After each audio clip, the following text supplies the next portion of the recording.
Croatia আর Portugal খেলে ফেললো এবারের বিশ্বকাপে দি বেস্ট ম্যাচ। কি ছিল না এই ম্যাচে! ইমোশন, প্যাশন, ড্রামা সবকিছু ছিল এই ম্যাচে। প্রথম হাফে দুটো টিম একটু বুঝে শুনে খেললেও আসল খেলা শুরু হলো সেকেন্ড হাফে। 53 মিনিটে পেরিসিচের করা গোলে ক্রোয়েশিয়া এগিয়ে যাওয়ার পর মোক্ষম চাল চাললো পর্তুগাল ম্যানেজার রবার্টো মার্টিনেজ। একসাথে 4টি চেঞ্জ করে দিল সেই সময়।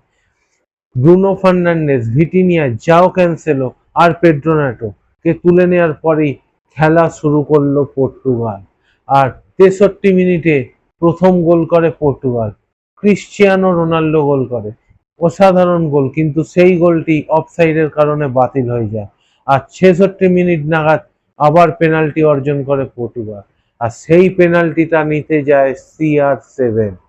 তার জীবনের প্রথম ওয়ার্ল্ড কাপ নকআউট গোল করে ফেললো এই পেনাল্টিটির মাধ্যমে।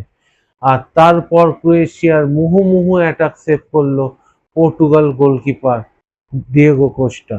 আর যখন আমরা সবাই নিশ্চিত খেলাটি এক্সট্রা টাইমে গড়াতে চলেছে, ইনজুরি টাইমে 3 মিনিটের মাথায় রাফায়েল লিওর বাড়ানো বলে হেডে গোল করে গনসালো রামোস পর্তুগালকে 2-1 গোলে এগিয়ে দেয়। আর ইনজুরি মিনিটের 12 মিনিটের মাথায় সেই গোল শোধ করে ক্রোয়েশিয়া, কিন্তু বল সেন্সর টেকনোলজির কারণে সেই গোলটি বাতিল হয়ে যায় অফসাইডের কারণে। আর এখানেই শুরু হয় মেন কন্ট্রোভার্সি। ক্রোয়েশিয়ান সাপোর্টাররা মাঠে বোতল ছোড়ে, লুকা মডরিচ, পেরিসিচরা গিয়ে তাদের শান্ত করে এবং তারপরে খেলা শুরু হলে পর্তুগাল 2-1 গোলে জিতে যায়। আর এর সাথেই শেষ হয় লুকা মডরিচ আর পেরিসিচের বিশ্বকাপ সফর। পর্তুগাল যা খেলাটা খেললো আজকে, আর এই খেলাই যদি স্পেনের এগেনস্টে খেলে, পর্তুগালের খুব চিন্তার কারণ আছে। তোমাদের কি মনে হয়? কমেন্টে জানিও।